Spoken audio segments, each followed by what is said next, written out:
Hello दोस्तों, सुविचार हिंदी कहानियाँ के इस वीडियो में आप सभी का एक बार फिर से स्वागत है।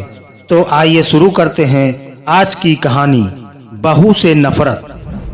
मम्मी, मैं कह रहा हूँ ना, मैं सिया से शादी नहीं करूँगा, अन्यथा मैं जिंदगी भर कुंवारा रह जाऊँगा और यह मेरा अंतिम निर्णय है। अब इस विषय पर मैं आपसे आगे बहस नहीं करूँगा। तभी अभिनव की मम्मी रमा जी ने कहा, बेटा तू समझता क्यों नहीं है? हमने तेरे सामने सिया की जन्म कुंडली पंडित जी को दिखाई थी ना, और उन्होंने सिया की कुंडली में मांगलिक दोष बताया है। अब तू बता, सब कुछ पता होते हुए हम तेरी शादी एक मांगलिक लड़की से कैसे कर दें? तू जानता नहीं कि मांगलिक दोष वाले की जीवन साथी की मौत जल्दी हो जाया करती है? इसलिए तुझे मैं समझा रही हूँ, तू भूल जा सिया को। रमा जी ने अभिनव को बहुत समझाया, पर अभिनव का कहना था कि जब मैंने सिया से प्यार किया था तब मैंने उसके साथ प्यार करते हुए जन्म कुंडली का मिलान नहीं किया था, ना ही मैं इन मिलानों को मानता हूँ। इसलिए अब बस मैं शादी करूंगा तो सिर्फ सिया से, और यह मेरा आखिरी फैसला है। आखिर रमा जी को अपने बेटे की जिद के आगे झुकना पड़ा और पंडित जी के द्वारा बताए गए अनुसार सिया के मंगल दोष को दूर करने के लिए अभिनव के साथ शादी करने से पहले सिया की शादी एक पेड़ के साथ करवाई गई, और उसके बाद सिया ने अभिनव से शादी करी। सिया दुल्हन बनकर अभिनव के घर आई, पर रमा जी को सिया का मांगलिक होना अभी भी खटक रहा था, और रमा जी उसे दिल से नहीं अपना पा रही थी, और घर में कुछ भी परेशानी आती तो उसका दोष सिया को ही दिया जाता। लेकिन सिया पढ़ी लिखी संस्कारी लड़की थी, और वो अपनी सासू माँ से मिले इन बेवजह के आरोपों को अपने दिल से नहीं लगाती थी, और ऐसे ही ससुराल में उसके दिन कट रहे थे। एक दिन अभिनव ऑफिस से जल्दी घर आ जाता है।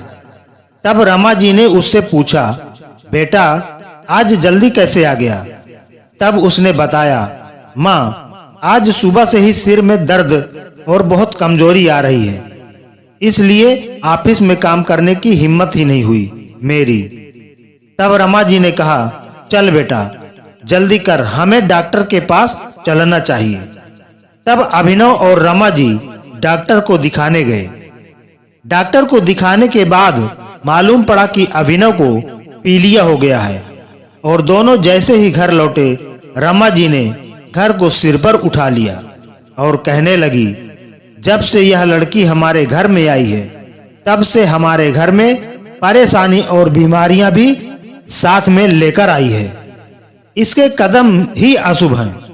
अब देखो, इसका मांगलिक दोष हमारे बेटे पर भी असर करने लग गया है।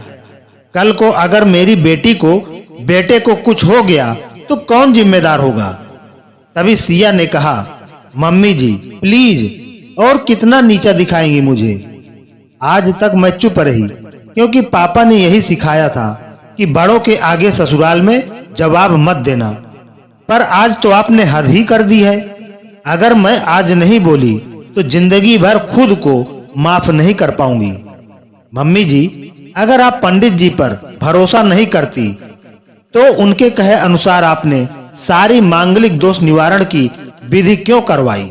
क्यों पहले आपने मेरी पेड़ से शादी करवाई?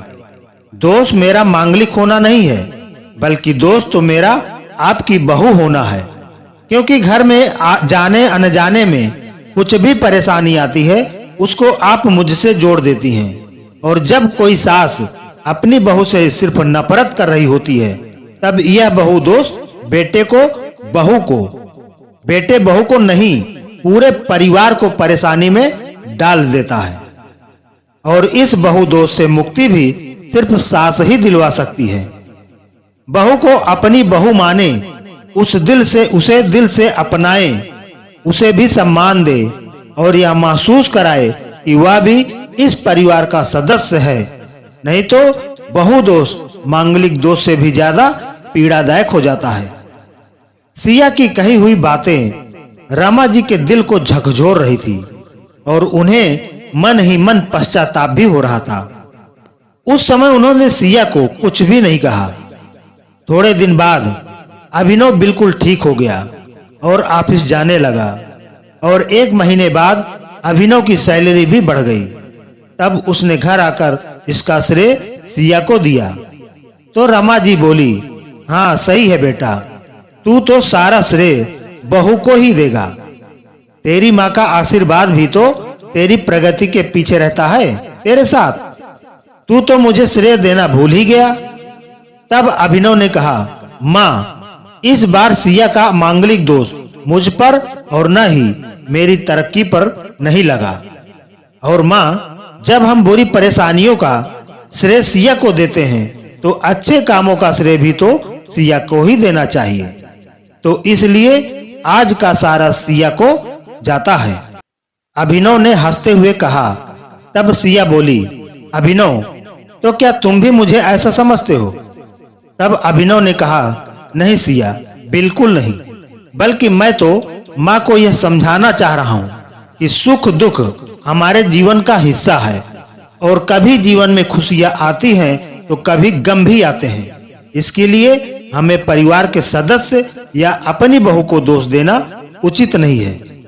तभी रमा जी बोली, बेटा सही कह रहा है तू, और तेरी तरक्की ही बहुत है मुझे इस झूठे दोषों से बाहर निकालने के लिए। आज मैं यह कसम लेती हूँ कि आज के बाद मैं सिया को किसी भी बात का दोष नहीं दूंगी। यह सुनकर सिया आज बहुत खुश थी, क्योंकि आज उसको उसकी सास ने मांगलिक दोष के साथ साथ बहु दोषों से भी मुक्ति दे दी थी। तो दोस्तों, आपको यह कहानी कैसे लगी कमेंट करके जरूर बताएं। वीडियो को एक लाइक करके ज्यादा से ज्यादा शेयर कर दें और अभी तक हमारे चैनल को सब्सक्राइब नहीं किया है तो प्लीज सब्सक्राइब जरूर कर लें। धन्यवाद।